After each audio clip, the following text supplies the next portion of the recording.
शशि ठाकुर, परमाराध्य जगत जननी परम पूजनीय शशि बड़मा, सत्संग के प्रधान आचार्य देव परम पुष्पा शशि बोरदा एवं पुष्पा शशि दादा के चरण में मेरा कोटि कोटि प्रणाम। उपस्थित ऋतिक देवतागण, परम दयाल शशि ठाकुर जी के पवित्र पंजाधारी कर्मीगण, मेरे भाई माताएं बहनें बच्चों, जथा योग स्थान पर सभी को भक्ति भरा मेरा आंतरिक श्रद्धा पूर्वक जय गुरु। आज हम सभी सत्संग विहार विशाखापट्टनम के इस पवित्र प्रांगण में परम दयाल युग पुरुषोत्तम शशि ठाकुर कुलचंद जी का 137वां जन्म महामहोत्सव सह 13वां प्राण प्रतिष्ठा समारोह इस सत्संग विहार विशाखापट्टनम का, जिसमें मुझे शामिल होने का सौभाग्य मिला। मैं शुक्रगुजार हूँ बिहारी भाई का, जो कि हमसे जोगाजोग किए थे।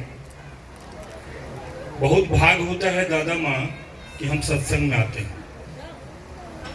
कबीरदास जी का कहा हुआ है कि सत्संग और हरि भजन, सत्संग और हरि भजन जीवन दुर्लभ दोए, शुद्ध दारा और लक्ष्मी तो पापी के भी हुए। बहुत अहोभाग पूर्व जन्म का संस्कार, माँ पिता का संसर्ग प्राप्त किए हुए इंसान को ही ये सत्ता का संग मिल पाता है। जो सत्ता मेरे अस्थि वृद्धि में समृद्धि ला दे, जो सत्ता मेरे जीवन को अग्रसित कर दे द्रुत गति से, उस सत्ता का संग करना ये बहुत अहोभाग्य की बात है। ठाकुर जी बड़ाल बंगला में बैठे हैं देवघर में।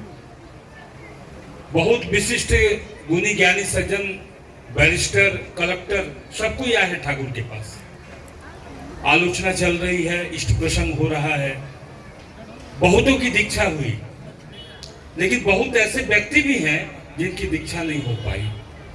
तो उसी में एक विशिष्ट व्यक्ति ने ठाकुर जी से पूछा कि ठाकुर, आप तो विश्व ब्रह्मांड के मालिक, त्रेता में आप राम होकर के आए, द्वापर में कृष्ण होकर के आए, कली में आप युग पुरुषोत्तम होकर के आए। ठाकुर, जब आप युग पुरुषोत्तम हैं तो आपकी दीक्षा तो उसकी हो जानी चाहिए थी आपसे, उसकी दीक्षा क्यों नहीं होती है? ठाकुर बोलते हैं, बंगला में ही ठाकुर का बोला हुआ था कि त्रेता द्वापरे संगो छिलोना कोलित की कोड़े आसमें। ये हमारी बहुत विशिष्ट पहचान है कि अगर मेरी दीक्षा नहीं हो पा रही है, यानी कि पूर्व जन्म जन्मांतर में जो उस रूप में आए थे, उस समय का संग मेरा उनका नहीं मिला, इसके वजह से इस कली में भी मैं उनको प्राप्त नहीं कर पा रहा हूं। अगर हम प्रभु राम को मानते हैं, हम प्रभु कृष्ण को मानते हैं, तो जब हमारा समय बीता, त्रेता और द्वापर बीत गया, जब मैं जान रहा हूं कि इस कलयुग में मां के गर्भ से 12 मास 14 दिन के उपरांत उनका पदार्पण है इस युग में, वही जब आए हैं, युग पुरुषोत्तम है, अवतारी हैं, सारे अवतार के परिपूरक हैं, उसके बाद भी हम जान करके अगर उनके करीब नहीं आ पा रहे हैं, तो अपनी पहचान का एक समक्ष यही तरीका है, यानी मेरा संग उस समय का मिलेगा। इस बात को जान लीजिए। मत्स्य कुर्म कोल नृसिंह पावन शरीरम, राम कृष्ण बुद्ध जीसस मोहम्मद रूपायतम, चैतन्य राम कृष्ण अनुकूलम, पूर्वतनी पूर्वतः शाश्वत वर्तमान। वही तो त्रेता में राम, वही तो द्वापर में कृष्ण, वही तो कलयुग में शशि ठाकुर कुलचंद। आप लोग धर्म ग्रंथ जानते हैं, आप गीता जानते हैं, रामायण पढ़े हैं। हम लोगों का एक पवित्र ग्रंथ है विष्णु सहस्त्र नाम। प्रत्येक घर में हो सकता है कि होगा भी। विष्णु सहस्त्र नाम के 342 नंबर खंड में जाइए, पृष्ठ को पलटिए, देखिए ठाकुर जी का जिक्र है। उड़ीसा का एक पंजिका है मल्लिका, 600 साल पुराना एवं उड़ीसा भाषा भाषी है, आप जानते होंगे। उस पंजिका में देखिए ठाकुर जी का पूरा जीवंत वर्णन। तो यानी उनके आगमन की सूचना हो चुकी है, उसके बाद भी हम अनभिज्ञ हैं, तो हमारा जीवन का उत्थान कैसे हो जाएगा? ठाकुर जी देवघर में हैं। बिहार के एक बाहुबली छात्र नेता, आज चर्चा चल रही थी बिहारी भाई से, मैं कहा कि आज वो प्रसंग मैं जरूर सुनाऊंगा। हमारे परम पूज्य आचार्य ने ऋतिक सम्मेलन में बात कही थी बिहार के बहुत ही प्रभावशाली छात्र नेता थे राम शोभित ठाकुर, जिनको बाद में मुखिया दा के नाम से हम लोग जानते थे। बहुत बाहुबली, तेज तर्रार और माने दबंग जो प्रवृत्ति का होता है वो इंसान थे। बहुत ठाकुर जी के बारे में सुन करके वो देवघर आए अपने छात्र जीवन काल में। आने के बाद उनको बहुत अच्छा आश्रम लगा, 2-3 दिन रुक गए। जब जाने लगे तो आश्रम कर्मी बोले कि मुखिया दा, दीक्षा ले लेने से बहुत ही अच्छा होता। उनकी इच्छा थी, उन्होंने कहा दीक्षा तो मैं ले लूंगा, लेकिन तुम्हारे ठाकुर जी से मेरा एक प्रश्न है, सबको ध्यान से सुनिएगा। मुखिया दा दबंग थे, प्रखर थे, तो लोग भय खाया आश्रम के कर्मी, कहीं ठाकुर से उल्टा सीधा कुछ बात तो ना बोल दे। तो वो भाव को भी मुखिया दा समझ गए, बोले ना ना ना ना ना, मैं तुम्हारे पुरुषोत्तम से कोई उल्टा सीधा प्रश्न नहीं करूंगा, मेरा एक ही सटीक प्रश्न है, अगर उस प्रश्न का उत्तर श्री ठाकुर दे देते हैं तो मैं दीक्षा मैं ले लूंगा। हिम्मत करके लोग गया, ठाकुर जी को जाके बोला, ठाकुर मुखिया दा छात्र नेता, उनका एक प्रश्न है आपसे। ठाकुर बोले আমি জানি। बोले मुखिया दा আপনার প্রশ্নটা কি? बोलिए मुखिया दा आपका प्रश्न क्या है? मुखिया दा हाथ जोड़ के बोलते हैं, ठाकुर आप राम होकर के आए, आपने रावण को मारा। आप राम होकर के आए, आपने रावण को मारा। कृष्ण होकर के आए, कंस को मारा। इस कलयुग में आप किसको मारने आए हैं? ठाकुर दया करके बता दीजिए। ठाकुर जी मुस्कुराए, गंभीर हुए, बोले एक त्रेता में राम और एक रावण का वध से सारे राक्षस प्रजाति शांत हो गए। द्वापर में भी वही बात हुई। इस कलयुग में मैं किस किस को मारूं? प्रत्येक घर में ही एक रावण है। इस कलयुग में मैं किस किस को मारूं? अरे प्रत्येक घर में ही एक रावण है। इस बार मैं वध करने नहीं आया, प्रेम के वशीभूत करने आया। ठाकुर प्रेमी, रोंगटे खड़े हो जाते। मुखिया दा के प्रश्न का उत्तर मिल गया। आज घर घर की कहानी है। पिता का बात, माँ का बात अगर संतान न सुने तो उससे भी बड़ा उस माँ पिता के लिए कोई रावण है? घर में साक्षात बहु लक्ष्मी आ गई है, लक्ष्मी सास ससुर की सेवा नहीं कर पा रही है, स्वामी को श्रद्धा नहीं कर पा रही है, उससे भी बड़ा कोई रावण है? ठाकुर कहते हैं प्रत्येक घर में एक रावण है। मैं किस किस का वध करूं, इसलिए मैं प्रेम के वशीभूत मैं आया हूं उसे अपने वश में करने के लिए।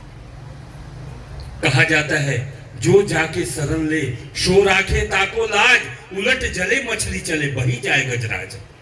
नदी की विपरीत धारा में मछली बहुत तेज से चलती है, आप देखे होंगे, लेकिन अगर वही विपरीत धारा में एक हाथी चले तो बह जाएगा, क्योंकि वो हाथी उस नदी के शरण में नहीं है, लेकिन मछली उस नदी के शरण में है। जो जाके शरण ले सो राखे ताको लाज, उलट जले मछली चले बही जाए गजराज। भगवान जगन्नाथ का दादा माँ हाथ नहीं है, पुरी के भगवान जगन्नाथ का हाथ नहीं है, वो ठूंठ है। मुझे और आपको पकड़ने नहीं आएंगे, लेकिन अगर हम जगन्नाथ को पकड़ेंगे तो जीवन पर्यंत तो छोड़ेंगे नहीं हमें। तो ईश्वर प्रेम के अधीन है, ईश्वर प्रेम के वशीभूत है। जितना प्रेम निःशर्त भाव से उनके समक्ष आइएगा, निःशर्त भाव से आप उनको पाइएगा। एक भक्त कलाकार ने कहा है, ठीक ही ना, कि प्रबल प्रेम के पाले पड़कर प्रभु को नियम बदलते देखा। प्रबल प्रेम के पाले पड़कर प्रभु को नियम बदलते देखा। इनका मान रहे न रह जाए, पर भक्त का मान न टलते देखा, पर भक्त का मान न टलते देखा। ठाकुर जी इतने सरल हृदय से, आप एक बार आकर के देखिए तो अपने जीवन को आप कैसे जान पाएंगे। अपने सारे अहंकार को तिलांजलि देकर के आप उनके शरणापन हो जाएं, फिर देखें आपका जीवन कितना सुंदर होता है। दादा चाह की बाई से तो हम सबको भरपूर हैं। ये चाहिए, गाड़ी चाहिए, बंगला चाहिए, सुंदर बीवी चाहिए, सुंदर बच्चा भी चाहिए, सुंदर नौकरी चाहिए, व्यापार चाहिए, सब सुंदर चाहिए। तो क्या ईश्वर सुंदर नहीं चाहिए? प्रभु मेरा सुंदर नहीं होगा? जीवंत आदर्श को पकड़ लेने के बाद मेरे जीवन की सर्व समस्या का समाधान हो जाता है। हम ईश्वर के समक्ष जाते हैं, हम बालाजी के मंदिर में जाते हैं, हम दुर्गा के मंदिर में जाते हैं, माँ काली के मंदिर में जाते हैं, सब जगह जाते हैं। हम अपने अगर जीवन में गुरु नहीं बनाए, हम जाकर के अपनी अंतरात्मा की हर वेदना को कहते हैं। क्या वो प्राण प्रतिष्ठित बालाजी हो, माँ दुर्गा हो या माँ काली हो, क्या सुनते नहीं है? वो सुनते हैं, लेकिन अज्ञानता क्या है कि दीक्षा जब ग्रहण नहीं किए हैं, शरीर असौच के समान है, शास्त्र सम्मत, और असौच शरीर से हमारे साथ उनका ट्यूनिंग नहीं है। और मैं जाकर के डिमांड रखता हूं, वो मेरी बात को सुनते हैं, वो कहते क्या हैं, ये मध्यस्थता कोई नहीं पाट पाता, अंततः हम वही करते हैं जो मेरा मन करता है। लेकिन मेरे जीवन में आदर्श है, आपके जीवन में एक गाइड है। जब जीवंत लिविंग आइडियल को लेकर के हम चलते हैं, मेरी समस्या का समाधान वे करते हैं। उन्होंने आचार्य को रखा हमारे बीच में, इसलिए ठाकुर जी बोले इस गली में और मैं गलती करने जाऊंगा नहीं। 10,000 वर्ष का खुराक लेके जा रहा हूं और मैं आचार्य पद्धति छोड़ के जा रहा हूं, जो आचार्य परम पिता को आचरण करके अपने जीवन में चला है। ठाकुर जी आज सशरीर हमारे आचार्य के अंदर में, आचार्य की साधना इतनी निपुणता स्वरूप है कि हमारे मन की बात को समझते हैं। आप कभी देवघर जाइएगा, आप प्रैक्टिकल बात कहता हूं, आप दूर में बैठ जाइए, मन में आपका कोई प्रश्न है, आप ठाकुर जी के समक्ष नहीं कह पा रहे हैं, आचार्य के समक्ष नहीं कह पा रहे हैं, मन से उस प्रश्न को दोहराइए। मैंने पूछपाछ श्री दादा के संग में प्राप्त किया, मैंने देखा मेरे प्रश्न का उत्तर मेरे सानिध्य में बैठे कर्मी को दे रहे हैं और मेरे तरफ मुस्कुरा करके देखते, मुस्कुरा देते हैं, हर भावना को जानते हैं। वही हमारे आचार्य के समक्ष बैठ करके आप अपने प्रश्न को रखिए। देखिए आजकल तो माइक लगा हुआ है, माइक से आपके प्रश्न का उत्तर आपको मिल जाता है। लेकिन ये कब संभव है? जब आपका विश्वास प्रगाढ़ होगा। अविश्वासी भाव से आधा विश्वास और आधा अविश्वास लेकर के अगर समक्ष जाइएगा तो कुछ प्राप्त नहीं कर पाइएगा।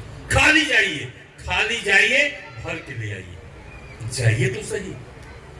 जीवन की हर समस्याओं का समाधान है, जीवन में प्रत्येक कदम चलने का प्रावधान है, लेकिन आपको सानिध्यता प्राप्त करना। इसलिए कहा जाता है दीक्षा। सही समय पर 12 साल उम्र होने से दीक्षा के द्वारा दक्षता अर्जन करते हुए उस संस्कार को एडॉप्ट कर लेना। अगर संस्कार नहीं रहेगा हम अपने जीवन को कैसे जानेंगे? सबसे बड़ी तो हमारी यही अज्ञानता है ना। हम लोग सोचते हैं टाका पोषा हो गए ही सब कुछ हो गया, बेटा अवार्ड में रहे, अच्छा कमा ले, सब कुछ कर ले, मेरा जीवन आराम से गुजरेगा। नहीं दादा माँ, जीवन कभी आराम से नहीं गुजरेगा। लेकिन अगर बेटा के अंदर संस्कार दीजिएगा तो बेटा अवार्ड में रहते हुए भी, कमा करके भी उस संस्कार को कभी नहीं छोड़ेगा, बाप माँ के खिदमत में हर समय हाजिर रहेगा। ऐसा ही संतान हमें चाहिए ना, आपको चाहिए। पैसा तो सबको कमा सकता है, लेकिन एक योग्य संतान कमाना ये बहुत बड़ी बात है। इष्ट परिवार से सीख देखिए। श्री बोरदा जी का एक प्रश्न सुनाता हूं। अंग्रेज के समय में एक प्रथा थी, इशारा कर दीजिएगा समय होने पर। अंग्रेज के समय में एक प्रथा थी, मैला ढोने की प्रथा। उस समय ईस्टर्न वेस्टर्न जोन का जो आजकल टॉयलेट होता है नहीं था। एक चबूतरा जैसा ऊंचा, देखिएगा जो बूढ़ पुरानिया माँ होंगे, दादा होंगे, वो लोग बेस्ट होंगे, समझ रहे होंगे, ऊंचा चबूतरा जैसा बनाया रहता था। उसके नीचे एक टीन रखी रहती थी, स्टेप से हम लोग चढ़ते थे, हम लोग टॉयलेट करते थे। और डब्बा जब भरता था, वो जमादार जो मेहतर होते हैं उसको मैला उठा के जाके फेंक के खेत में या संबंधित जगह पर फिर खाली टीना रख दिया करते थे। ये प्रथा थी ना, मेहतर प्रथा। ये देवघर में भी था, आजादी के बहुत दिन बाद तक ये प्रथा था। ठाकुर जी बड़ाल बंगला में बैठे हैं, सुबह का समय है, पूरब तरफ से हवा चल रही है, जिसको हम लोग बोलते हैं पुरवैया बयार। जब हवा चली, दुर्गंध से ठाकुर जी को रहा नहीं गया। ठाकुर बोलते हैं ये दुर्गंध कहां से आ रहा है रे? किसी ने कहा ठाकुर जी मेहतर यानी जमादार लोग पगार बढ़ाने के चक्कर में वो टीन साफ नहीं किए हैं टॉयलेट का, उसी का दुर्गंध है। ठाकुर जी को अस्वस्थता फील होती है। ठाकुर जी उठ करके जाके विश्राम कक्ष में चले गए। दोपहर चला, अपराह्न हो चला था, ठाकुर उठ के चले गए। शाम को जब ठाकुर प्रार्थना के तत्पश्चात आके नाटमंडप बड़ाल बंगला में बैठते हैं, वो दुर्गंध जब नहीं आई, फिर पूर्वया बयार चला। ठाकुर पूछते हैं ये दुर्गंधोटा आशा की करे बंद हलो रे? एक व्यक्ति उठ के कहता है ठाकुर श्री बोरदा निजे हाथे गए ওই স্টিংটা সাফ করে দিলেন, ল্যাট্রিন সিটটা শ্রী बोरदा নিজে গিয়ে साफ করে দিলেন। दादा माँ, हम लोग भी तो भक्त थे, हम लोगों के भक्त में ये प्रेम नहीं था कि ठाकुर जी को वेदना क्यों हुई, वो वेदना का निवारण हम कैसे करें कि ठाकुर जी को स्वस्थी मिले। हमने कोई नहीं सोचा। लेकिन सीसी बोरदा जैसा भक्त जो अपने पिता को पिता नहीं पुरुषोत्तम मानते थे, उन्होंने अपने ठाकुर को स्वस्थ देने का संकल्प किया, अपने हाथों से खुद सीट साफ किया और ठाकुर जी को स्वस्थता प्रदान की। क्या हम ऐसा भक्त हैं? कभी कलेजे पर हाथ रख करके सोच के देखिए। तो हमें कैसा बनना होगा? बोरदा जी के जैसे बनना। इस बार की बात बताऊं, बहुत हंसी भी आती है। हमारे मूर्तिदार चुटैया रखे ना, चुरकी देखे हैं ना मूर्तिदा को, वैसा चुरकी मैं भी रखा था एक हाथ। ये कोरोना काल से मैं भी बढ़ा लिया। देखा देखी ब्राह्मण मानुष हूं तो मैं भी बढ़ा लिया। अब मैं पूजा पाठ करूं तो उसे मैं बांधूं, सब कुछ करूं। इस बार 2 जनवरी को भूल से आचार्य देव के समक्ष 12:30 बजे उपस्थित हो गया। चुरकी बांधना भूल गया, चुरकी पूरा लटका हुआ है। जैसे प्रणाम करके उठता हूं, बोलते हैं क्या रे, ये चुरकी क्यों बढ़ाया? चुटकी, ये चुटिया क्यों बढ़ाया? मैंने कहा दादा ऐसे ही। तो ऐसे ही क्यों? हमारे आचार्य देव बोलते हैं ऐसे ही क्यों, कितने दिनों से बढ़ाए हो? हम बोले कोरोना काल के बाद से। तो क्या कोई विशेष प्रयोजन? हम बोले नहीं दादा, कोई प्रयोजन नहीं है। सीसी बोरदा जी को देखे थे चुरकी रखे हुए? हमने ना, कभी देखा नहीं। तो बोले जब वो नहीं रखे तो तू क्यों रखा? हम तुरंत प्रणाम करके बोले जाता हूं, काट लेता हूं। बोले जा, तुरंत काट के आ। सैलून में गया, सैलून वाला कहता है तो गुरुवार है, कैसे हम कैंची चलाएं? हमें तू आज चला दे चाकू, नहीं चलाओगे तो मेरा कट जाएगा। तब पिताजी की एक बात आई याद कि जब बढ़े जंगल का सनीचर का मंगल, काटो।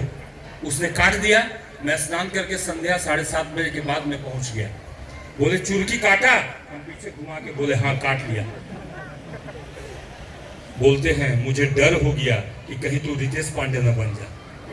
रितेश पांडे का आप लोग नाम सुने होंगे, अभी संत बना हुआ। बोले मुझे भय हो गया। अरे ठाकुर जी को लेकर के अति साधारण रहो, अति साधारण में ही ठाकुर जी को प्रस्तुत करो, ऐसा परिधान रखो। ये चुरकी दिखा करके क्या जजमान को पटाना चाहते हो? तेरे को मैं कॉन्फ्रेंस में भी देखा, तू ऐसे ही बढ़ा के लहरा रहा था, मुझे अच्छा नहीं लगा। तो मेरे कहने का तात्पर्य है कि ये चुटकी मेरे लिए कुछ गुनाहगार हो जाता। अब गुरु का आदेश के सिवा तो दूसरा कोई मंत्र नहीं है। मैं मूर्तिदा फट से कच्ची लगवा दिया। ये मैं नहीं जानता मैं क्यों बढ़ाया। ये मुझे नहीं पता कि मैं यहाँ रक्षा सूत्र क्यों बांधता हूँ। उनको नहीं पसंद है, मैं नहीं बांधता। उनको नहीं पसंद है कि मैं मोटा सोना का चैन पहनूं, मैं नहीं पहनता। उन्हें नहीं पसंद है कि मैं सोना का अंगूठी पहनूं, मैं नहीं पहनता। क्योंकि उसके इच्छा के अधीन रहना पसंद करता हूं, क्योंकि मैं जानता हूं मेरा जीवन का डोर उनके पास है। दादा माँ, आपका डोर उनके पास है। आप उनके इच्छाधीन रहिए, उनको इच्छाधीन करने का प्रयास मत करिए। उनको इच्छाधीन करने का प्रयास जब जब हमने किया है, हमने हारा है। सर्वहारा हो जाइए, कुछ भी नहीं है। माँ एक जन्म देती है बच्चे को, उसके चड्डी में, कभी कोई बच्चे के चड्डी में पॉकेट देखे हैं? कोई छोटी सी बच्चियां या बच्चे के पॉकेट में, चड्डी में माँ ने कभी पॉकेट दिया? नहीं दिया। हम मृत्यु शैया पर लेते हैं, कफन ओढ़े हुए हैं, उस कफन में भी एक पॉकेट नहीं है। क्या लेके आया था और क्या लेके जाऊंगा? सब कुछ तो यही छोड़ना है। आए थे नंगे, जाएंगे नंगे, तो किसके लिए मारा मारी? वही तो मेरा परमानेंट है, वही तो मेरा परमानेंट निवास है। तो मैं अपने जीवन की सारी कमाई मैं क्यों ना उनके पास रखूं? अगर मैं उनका हूं, ठाकुर जी ने कहा you are for the lord not for others, you are for the lord and so for others. तुम ईश्वर के हो, तुम किसी और के हो नहीं। तुम अगर ईश्वर के हो तो तुम सबके हो। और इसी दयाल की भावधारा में अगर हम उनके हैं तो हम अपनी पत्नी के हैं, हम अपने बाल बच्चों के हैं, हम अपने पिता के हैं, अपने माँ के हैं। अगर हम उनके नहीं हैं तो हम किसी के नहीं हैं। यही है मेरी और आपकी पहचान। बातें तो बहुत है, समय मेरा हो चला। एक छोटा सा दादा का आज्ञा हो तो एक भाव आ रहा है। बांग्ला भाषा भाषियों की संख्या थोड़ा है, माँ लोग ज्यादा हैं, तो माँ के लिए एक बांग्ला में समर्पित गान करे আমি বসে যাব। আছি তো বিহারি মানুষ, বিহারের লোক, ঝাড়খণ্ডে থাকি। বাংলা এত পছন্দ করি কারণ আমার পরম পিতার মাতৃভাষা বাংলা, তার জন্য এই গানটা করে দিচ্ছি। সবাই कोई पीछे से ताली दे दीजिएगा। সবাই বলো মা, মায়ের দম কি হয়? পৃথিবী পৃথিবীতে মায়ের নেই তুলনা, মা গো তোমার নেই তুলনা, মা গো তোমার নেই তুলনা। সবাই বলো মা, মায়ের দম কি হয়, পৃথিবীতে মায়ের নেই তুলনা, মা গো তোমার নেই তুলনা, মা গো তোমার নেই তুলনা। সবাই বলো মা, মায়ের দম কি হয়, পৃথিবীতে মায়ের নেই তুলনা, মা গো তোমার নেই তুলনা, মা গো তোমার নেই তুলনা। প্রতি রাতে আদর করে ঘুম পাড়ায় কে, কচি মুখে চুমুক দিয়ে ঘুম ভাঙায় কে, প্রতি রাতে আদর করে ঘুম পাড়ায় কে, কচি মুখে চুমুক দিয়ে ঘুম ভাঙায় কে। সেই মায়েরই বড় হলে ব্যথা দিও না, মা গো তোমার নেই তুলনা, মা গো তোমার নেই তুলনা। সবাই বলো মা, মায়ের দম কি হয়, পৃথিবীতে মায়ের নেই তুলনা, মা গো তোমার নেই তুলনা, মা গো তোমার নেই তুলনা।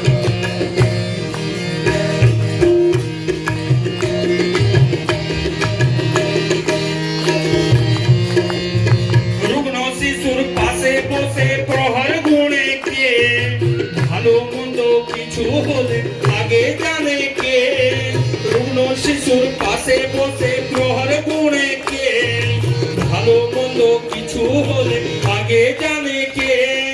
সেই মায়েরই বড় হলে ভুলে যেও না, মা গো তোমার নেই তুলনা, মা গো তোমার নেই তুলনা। সবাই বলো মা, মায়ের দম কি হয়, পৃথিবীতে মায়ের নেই তুলনা, মা গো তোমার নেই তুলনা, মা গো তোমার নেই তুলনা।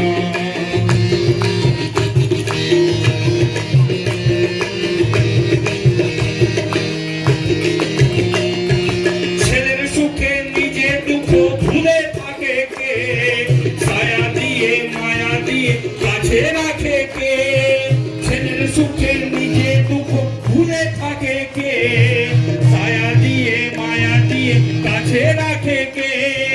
সেই মায়েরই বড় হলে দুঃখ দিও না, মা গো তোমার নেই তুলনা, মা গো তোমার নেই তুলনা। সবাই বলো মা, মায়ের দম কি হয়, পৃথিবীতে মায়ের নেই তুলনা, মা গো তোমার নেই তুলনা, মা গো তোমার নেই তুলনা। ठाकुर जी की गुरु उनकी माँ माता मनमोहिनी। ठाकुर जी अपने माँ से कैसा प्रेम करते थे, प्यार करते थे, वैसे ही प्रेम हम लोगों को अपने माँ और पिता से करना है। मेरे आचरण, मेरे व्यवहार से मेरे माँ बाप के आंख में एक आंसू का कतरा ना आए, वही संतान दीर्घायु संतान होगा, वही संतान जीवन में आगे बढ़ेगा। और जिस व्यवहार आचरण से अगर माँ बाप को जीवन में तकलीफ हो जाए तो सोच लीजिए कि हमारा जीवन वहीं व्यर्थ है। इसलिए जीवन की जो असलियत है यही है कि हम अपने आचरण व्यवहार से हम अपने माँ पिता को पुनः खुश कर सके, हम दीर्घायु होंगे, उनका आशीर्वाद स्वतः फलेगा। यही बोल करके आज के उत्सव से मैं विदा लूंगा। आप लोग सुंदर रहें, स्वस्थ रहें, ठाकुर जी की भावधारा में, दीक्षा पत्र अभियान में लग करके प्रत्येक घर को ही स्वर्ग बना दे। मेरा घर ही स्वर्ग है तो मैं अपने आस पड़ोस को क्यों न स्वर्ग बनाऊं। जय गुरु। बहुत बहुत धन्यवाद दादा। विभूषणं अमरकृतचारणं प्रबुद्धं लोकजीवनं प्रणय प्रमत्तयागदीपनं वन्दे जीवन जीवनं सत्पुरुषं।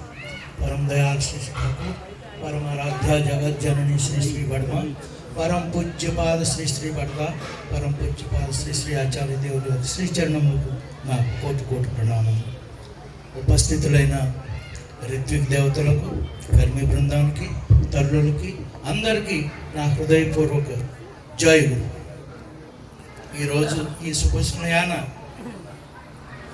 ఇక్కడ విశాఖపట్నం సత్సంగ విహార్లో శ్రీ శ్రీ ఠాకూర్ గురించి మనం మాట్లాడుకుంటున్నాం అంటే ఇది కూడా ఒక భాగ్యం అనే చెప్పొచ్చు. నేను ఒక విషయం అందరికీ చెప్తాను, చాలా గర్వంగా చెప్తాను. ఏంటి అంటే స్వయం నారాయణే నా గురువు కాబట్టి నేను ఇంతకంటే భాగ్యం నాకు ఇంకేంటి అని నేను పదే పదే చెప్తూ ఉంటాను. చూడండి, ఆయన గంగా ప్రసాద్ గారు జార్ఖండ్ నుండి వచ్చారు. ఆయన గంగా ప్రవాహంలా చెప్తూ పోతున్నారు. ఠాకూర్జీ గురించి జీవితాంతం చెప్పినా కూడా అది తరగనిది. నేను నా జీవితంలో ఎన్నో చూశాను. కానీ శ్రీ శ్రీ ఠాకూర్ ఏమంటారంటే, నువ్వు ఒక్క పని చేయగలిగితే నువ్వు ఈ జగత్తులో ఉన్న సర్వ సంపదలకి అధికారివి కాగలవు. సర్వ సంపదలు, ఈ జగత్తులో ఎన్ని సంపదలు అయితే ఉన్నాయో దానికి అంతటికీ అధికారివి కాగలవు. అది ఏంటి అంటే ఒక్కటి, నువ్వు ప్రేమించగలిగితే, నీలో ప్రేమ గనక ఉత్పన్నం చేయగలిగితే, నన్ను ప్రేమించగలిగితే నువ్వు జగత్తు అంతటిని సంపాదించగలవు అని శ్రీ శ్రీ ఠాకూర్ ఎన్నోసార్లు పలు సందర్భాల్లో చెప్పడం జరిగింది. కానీ ప్రేమించడం అనేది అంత ఈజీ కాదండి.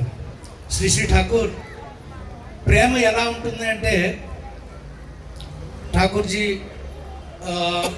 పాబ్నాలో ఉండగా జరిగిన ఒక చిన్న సంఘటన, చిన్న వయసు.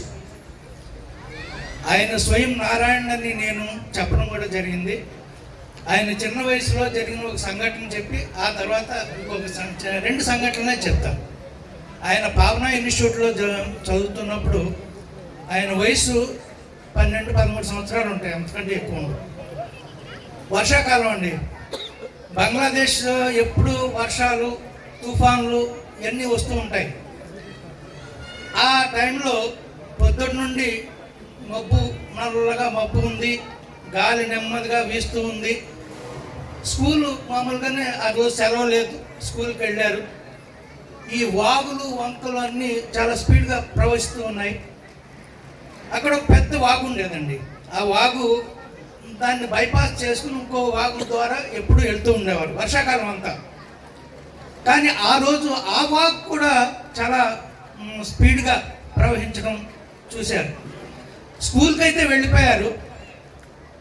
స్కూల్లో అందరూ పిల్లలు ఎలా పడితే అలా ఉంది. వర్షం విపరీతంగా, మబ్బు, ఉరుములు చాలా గట్టిగా ఉరుముతుంది, ఆకాశం వడగళ్ళు పడుతున్నాయి.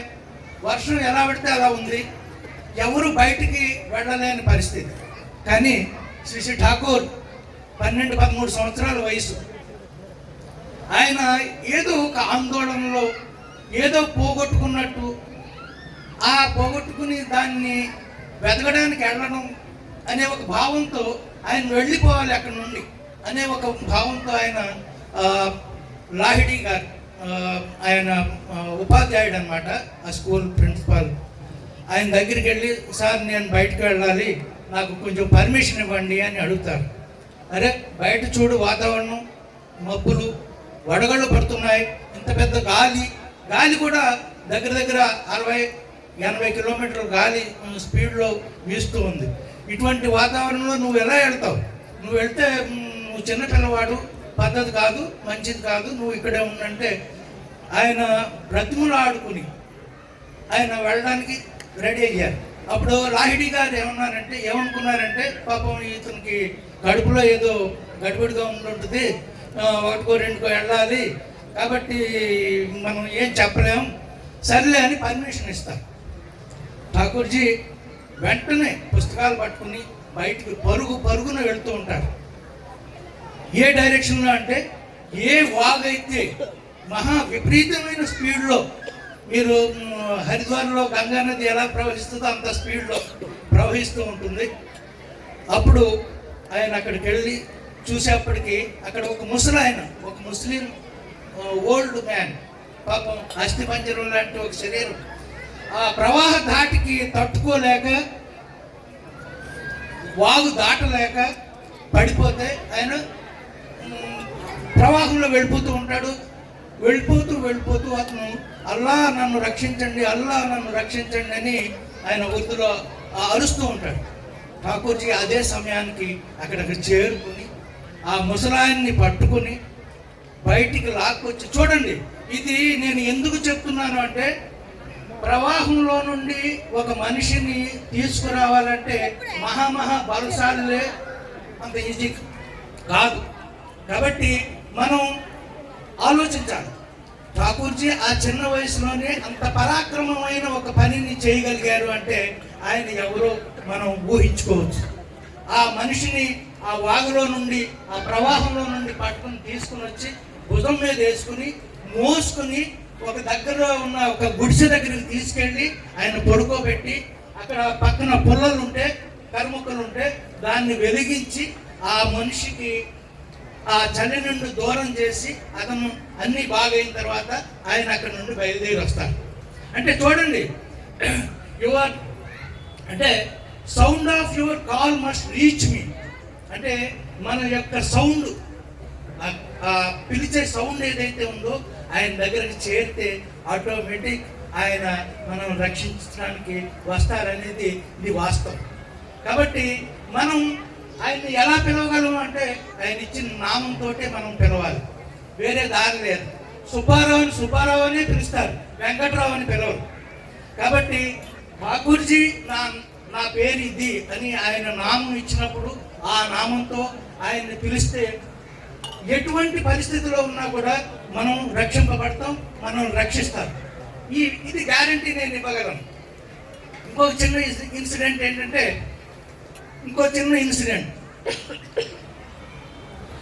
ఆయన పాట్నాలోనే ఉండగాను హేమ్ కవి అని ఒక ఆయన ఉండేవారు. ఆయన కలకట్టాలో ఠాకూర్జీ గురించి విని ఆయన దగ్గరికి రావడం జరిగింది, ఆయన పరీక్షించడం జరిగింది. ఆ హేమ్ కవి అనే ఆయన మహా తాగుబోతు, కానీ మంచి కవి, వైట్, చాలా పాటలు విన్ని బాగా రాసేవారు, ఇవన్నీ మంచి పేరు ప్రతిష్టలు ఉన్నాయని కూడా. కానీ అతని హ్యాబిట్ ఏంటంటే బాగా తాగేస్తాం. ఆయన సమాజంలో ఏంటంటే తాగిపోతే, ఆ కాలంలో ఇటువంటి విషయాలు లేవండి. ఎవరన్నా తాగితే ఈ వాసన అక్కడి వరకు అంతవరకు వ్యాపించేది. ఆ తాగిపోతే వాడు వస్తున్నాడు రా అంటే ఆ పక్కకు మనుషులు వెళ్ళలేకపోయేవారు. సమాజంలో అటువంటి ఒక ఇది ఉండేది. అటువంటి ఆయన ఒక మనసులో ఒక ఆలోచన వస్తుంది, ఆయన దేవుడు అని చాలామంది ఆయన చుట్టూరు తిరుగుతున్నారు, ఆయన దగ్గరికి చాలామంది వెళ్తున్నారు, నేను కూడా వెళ్ళి చూస్తాను. నన్నే కనుక ఒక ఆయన ఈ ప్రేమించగలిగితే, అంటే ఇటువంటి దుర్వాసన కలిగిన వాడిని నా దగ్గరికి ఎవరు రావట్లేదు, ఆయన కనుక నన్ను కౌగిలించుకున్నట్టయితే నేను నమ్మగలను ఆయన దేవుడు అని. అటువంటి భావం ఆయనలో కలిగి ఆయన ఫుల్గా డబుల్ డోస్ చేసుకుని ఠాకూర్జీ దగ్గరికి రావడం. ఆయన దగ్గర, అంటే చాలా పెద్ద కథ, చిన్నగా చెప్తున్నాను. ఆయన దగ్గరికి వచ్చినప్పుడు ఆయన తూలిపోతే ఠాకూర్జీ స్వయంగా అతన్ని పట్టుకుని ఒళ్ళో పెట్టుకుని, అప్పుడు ఆ హేమ్ కవి గారు, ముఖర్జీ ఆయన పేరు, ఆయన వామిటింగ్ చేయటం. అటువంటి ఎవరైనా తాగిపోతూ వామిటింగ్ చేస్తే అక్కడ ఎవ్వరు ఉండలేరండి, మామూలుగానే ఆ నోటి దుర్వాసనే తట్టుకోలేరు. అటువంటిది ఆయన వామిటింగ్ చేసుకున్నాడంటే ఎటువంటి దుర్వాసన వస్తుందో చూడండి.